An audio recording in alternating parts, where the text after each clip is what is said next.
what's the difference between Fraxel and CO2? But it's also important to consider when we're talking about laser that there is laser season, okay? Laser season is anytime between the fall to early spring, because it's absolutely crucial and vital when you have a procedure like this that you do know. I don't really like to use it for melasma. I'm just concerned about the heat that's associated with it. But we want to work on pigmentation. Very common and popular lasers, specifically Fraxel laser versus CO2 lasers. I know. Have you had those done? Have you had any laser done? I have not had either of these done. I've had a very gentle laser done 6 years ago. Oh my God. I feel like I need to get in on the laser game. I've had laser genesis, which is just like a very mild laser that can help with like skin texture. And I did that like before my wedding. But we do have the Fraxel laser in our office. And I would say that it's an amazing laser.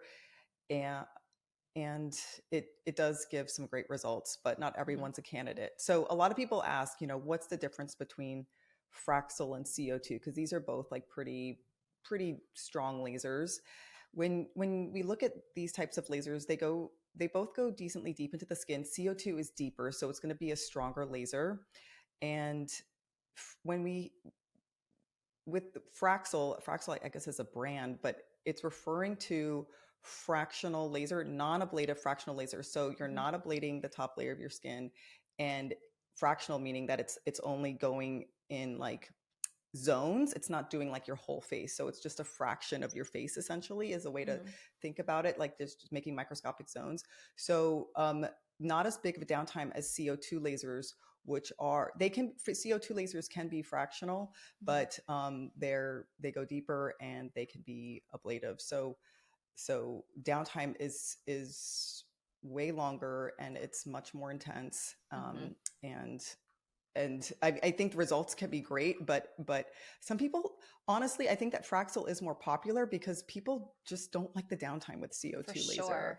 For sure. Yeah, but we love these lasers for treating things like acne scars, all the signs of aging, fine lines, wrinkles, pigmentation. I don't really like to use it for melasma. I'm just concerned about the heat that's associated with it. Yeah. But we want to work on pigmentation, we'll use it on a more like gentle setting. Yeah. And I think that most skin tones do well with it. I love it for people in the 40s to 60s demographic. I'm still like cautious in people like Fitzpatrick, types 4 to 6. They're just a little bit like with the heat. We always like, we'll do a test spot or, just make sure that they're, that they don't have any issues with it. Yeah. And I think the aggressiveness of the laser dictates the downtime too. So there are definitely a lot of lasers out there. They call like lunchtime lasers that essentially there's no downtime at all. But the more aggressive you get, the more resurfacing you get, the more ablative you get, the more downtime that you're going to need. But with the more aggressive the laser, the better results. And so, but what that means, it doesn't mean everyone should get an aggressive ablative laser. I really like that sort of like aggressive CO2 for, an older individual who really, has some downtime that they want to work with. They're really looking to rejuvenate, retexturize their skin. And I've seen absolutely incredible results. It can help with, like you said, pigmentation, definitely tighten the skin, but in a different way than, the microneedling with radio frequency. So they work differently, but it's also important to consider when we're talking about laser that there is laser season. Okay.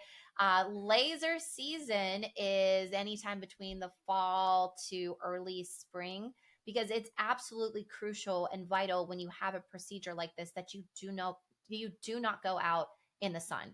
UV rays are going to really take a toll on your skin. It's going to impede your healing time. It's going to reduce. The biggest issue is in inducing hyperpigmentation or discoloration. So when your skin is healing, you are prone to discoloration and hyperpigmentation. We know that from getting acne, right? You get acne, you get hyperpigmentation. It's just your body's response to healing. And so one of the biggest triggers for that is UV exposure. So if you're getting this like full face, rejuvenation done, and your skin is super vulnerable because it was just lasered off. If you're going outside and you're letting the sun touch it, you're doing, not only doing yourself a disservice, but potentially putting your skin at risk for sunburns, hyperpigmentation. So lasers we recommend you do when you're not going to be outside. So that's why the winter is a really good time to get it done. Yes, I couldn't agree more. That's probably the biggest thing with getting lasers is being so good about staying out of the sun. The post-procedure care is probably even more important.